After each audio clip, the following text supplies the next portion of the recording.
ओडिशा झील श्रीमती द्रौपदी मुर्मू होउछंती 15तम राष्ट्रपति भारतर। चलंतु जानिबा विषय किछि। द्रौपदी मुर्मू सांताल परिवार रे जून 20 1958 मसीह ओडिशार रायरंगपुर बैदपोषी एरिया रे जन्म ग्रहण करिसंती। तांको पितामाता देइथिबा ना अनुसार तांको ना होछि पुटी टुडू एवं परवर्ती समय तांको स्कूल शिक्षक तांको ना को बदले कि द्रौपदी रखि दैथिले। गाँव से होती प्रथम झील जे कि कॉलेज जाइछंती गाँव एवं जदि से परिस्थिति देखा गाँव में से भली किसी शिक्षार सुविधा नथिला। ता सत्वे से कॉलेज जाई आर्ट्स ग्रेजुएट होते रमादेवी वोमेन्स कॉलेज रू मध्य से तापरे जने क्लर्क भाव में काम करथिले state irrigation and power department रे 1979 मसीह 1983 मसीह पर्यंत एवं जने टीचर भाव में काम करथिले रायरंगपुर ठारे 1997 मसीह पर्यंत।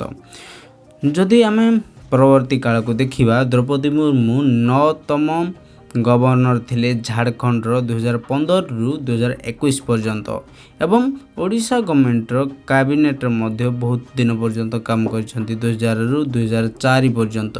25 जुलाई खुशीर खबर देखा शुणा मिले जे श्रीमती द्रौपदी मुर्मू होउछंती प्रथम ट्राइबल प्रेसिडेंट भारतर जे कि गोटे tribal community आसछंती Santal tribal community एवं से होउछंती द्वितीय महिला जे कि भारतर राष्ट्रपति भाव में काम करेंगे। ता पूर्व जे थिले तांको नाम होउछि श्रीमती प्रतिभा देवी सिंह पटेल एवं से होउछंती सबुठारु यंग एवं फास्ट व्यक्तित्व इंडिविजुअल जे कि भारतर इंडिपेंडेंस पर 1947 मसीहा पर आज प्रेसिडेंट बा राष्ट्रपति भाव में काम करेंगे।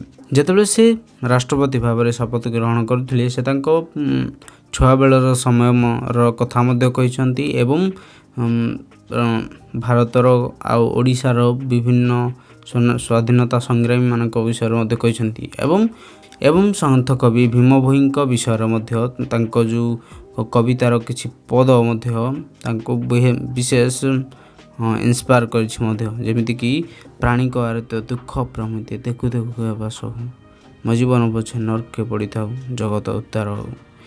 श्री जगन्नाथ क्षेत्र के एक प्रख्यात कवि भीम भोई जी की कविता की एक पंक्ति है, मो जीवन पछे नरके पड़ी था जगत उद्धार।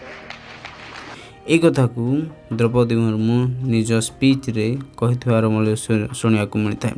जदि देखा भीम भोई विषय जदि आहरी जन इच्छा अच्छी ताले भिडियो को आपण मैंने निश्चय देखिपारे।